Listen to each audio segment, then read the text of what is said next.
Daf Yomi, Tractate Bava Metzia, page 73b, top of the page with the words Rav Mari bar Rachel.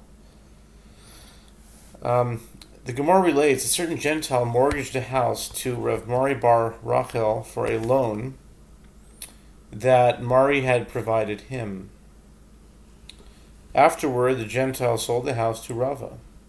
Rav Mari waited 12 months of the year to pass, took the amount of money necessary to pay rent for the house, and brought it to Rava, who was now the owner of the house. Rav Mari said to Rava that this fact that I did not bring the rental fee for the house to the master until now is because an unspecified mortgage is in effect for a period of 1 year. If that Gentile wanted to remove me from the house by paying back the loan, he could not remove me from it until now. Consequently, the house actually belonged to me for that year, and I was not required to pay rent. Now, since the Gentile can remove me from the house by repaying the loan, the house belongs to you. Therefore, let the master now take the rental fee for the house for the coming year. Rava said to him, had I known that this house was mortgaged to the master, I would not have purchased it at all, as I would have given you the chance to purchase it first. Now therefore I will act toward you according to the law of the Gentiles, as I assume the rights previously held by the Gentile. According to Gentile law, as long as the borrower does not remove the lender by paying back the money, he also does not take a rental fee for the house, as there is no prohibition against the Gentile paying or receiving interest. Therefore, I too will not take a rental fee for the house from you until I remove you by forcing the Gentile to pay the money that is owed to you. The Gemara relates, the Rava of Barnish said to Rav Ashi, the master sees the sages who consume interest, as they give people money for wine in the month of Tishrei, and they select the wine later in the month of Tevet.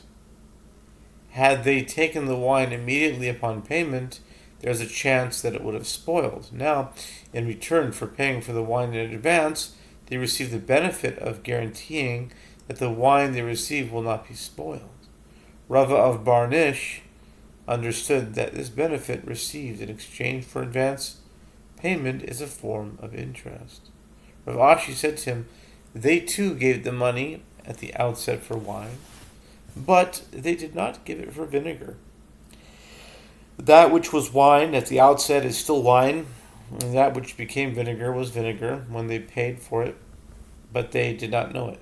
It was at that time of selection that they merely selected the wine they had paid for previously.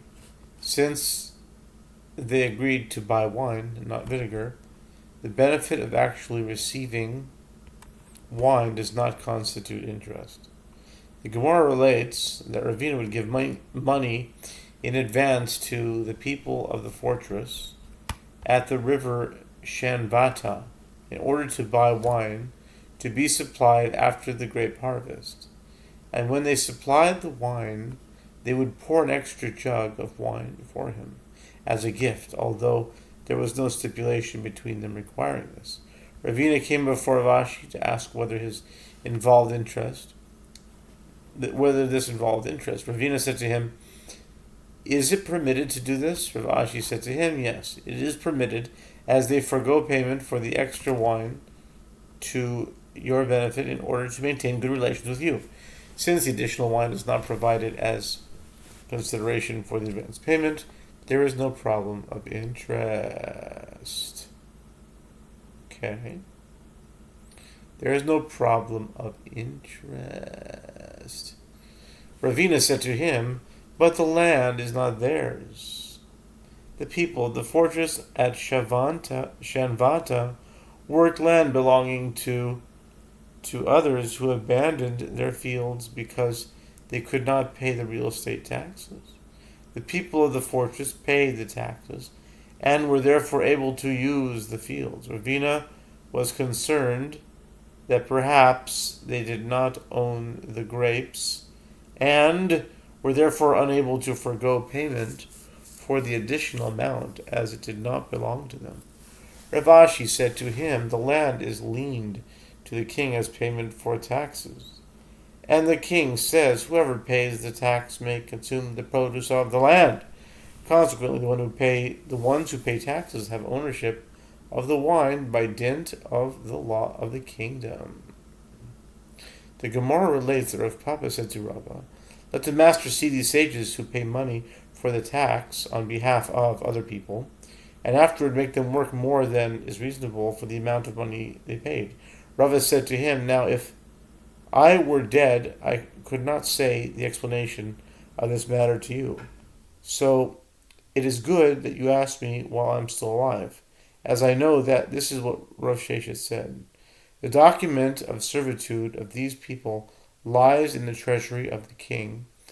In other words, all his subjects are considered his servants. And the king said, the one who does not pay the head tax shall serve the one who does pay the head tax. And consequently, by dint of the law of the kingdom, they can have them work as much as they want. The Gemara relates, Rav Seoram, the brother of Rava, would forcefully seize people who were not acting properly and have them carry Rava's sedan chair. Rava said to him, you acted correctly. As we learn, if you see a Jew who does not behave properly, from where is it derived that you are permitted to have him work as a slave? The verse states, of them you may take your slaves forever, and over your brothers, Leviticus 25:46. It is derived from the conjunctive and linking the two clauses of the verse, that there are circumstances where it is permitted to treat a fellow Jew as if he were a slave. One might have thought that this is the halacha even if the Jew acts properly. To counter this, the verse states in the continuation, and over your brothers, the children of Israel, you shall not rule one over another with rigor. Rav Chama said, with regard to one who gave money to another to purchase wine for him, and the other, meaning the agent, was negligent and did not purchase it for him, the agent must pay the one who gave him the money according to the going rate of wine in the port city of Zol Shafat, where the main wine market was located, and he must purchase the wine according to the price in that market, even if it is more expensive than the amount he was given initially.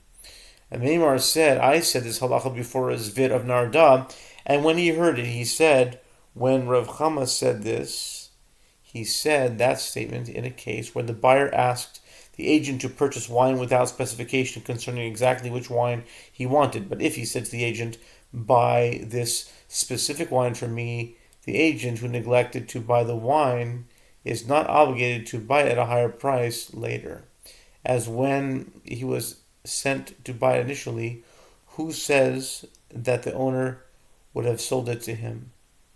The one who gave the money to the agent was aware of the fact that the agent may not be able to successfully purchase that specific wine.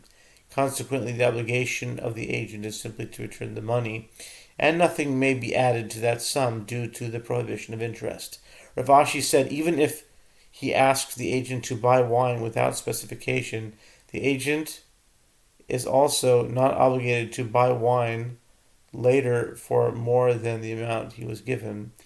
What is the reason for this? The implicit obligation that the agent accepted upon himself to pay the one who hired him with wine of higher value than the amount of money he received is a transaction with the inconclusive consent, as any situation where one will have to pay more money than he received is similar to the payment of a fine, and the acceptance of an asmachta does not affect acquisition, as his acceptance is assumed to be insincere. The Gemara asks, and according to Rav Ashi, In what way is this case different from that which we learned in a Mishnah in 104a concerning a rental agreement for land in which a sharecropper agreed to cultivate a field in return for a share of the produce and wrote, "If I let the field lie fallow and do not cultivate it, I will pay with the best quality produce"?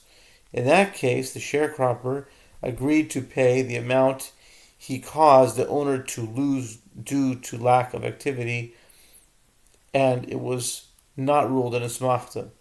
The Gemara answers there the matter is in his power, as he can decide whether to work the field or not to work it.